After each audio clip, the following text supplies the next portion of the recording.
U.S. President Donald Trump took a victory lap on Tuesday in his first speech to Congress since taking office. To my fellow citizens, America is back. The president went on to assail his Democratic predecessor, Joe Biden, attacked immigrant criminals as savages and what he called transgender ideology.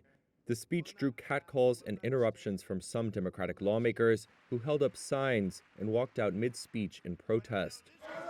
Early on, Texas Congressman Al Green stood and shook his cane at Trump.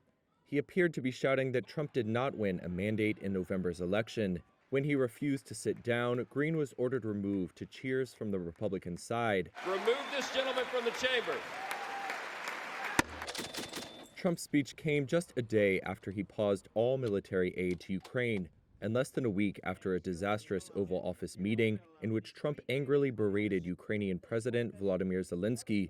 Trump read from a letter he said he had received from Zelensky earlier in the day. The letter reads, Ukraine is ready to come to the negotiating table as soon as possible to bring lasting peace closer.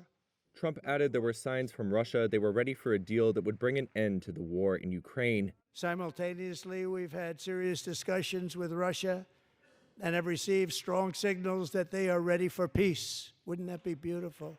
Trump also said Ukraine was ready to sign a minerals deal with the U.S. Washington says that deal is crucial to secure continued U.S. backing for Ukraine's defense. Trump also reiterated his intention to impose additional blanket reciprocal tariffs on April 2nd. Whatever they tax us, we will tax them. On this point, many Republicans remain seated, a signal of how Trump's tariffs have divided his party. The move would likely roil financial markets even more after a dip this week, which Trump did not mention in his speech. He also barely mentioned stubbornly high prices, blaming Biden and saying he was fighting every day to lower costs. According to a new Reuters Ipsos poll, just 1 in 3 Americans approve of Trump's handling of the cost of living, underscoring concerns that his tariffs could increase inflation.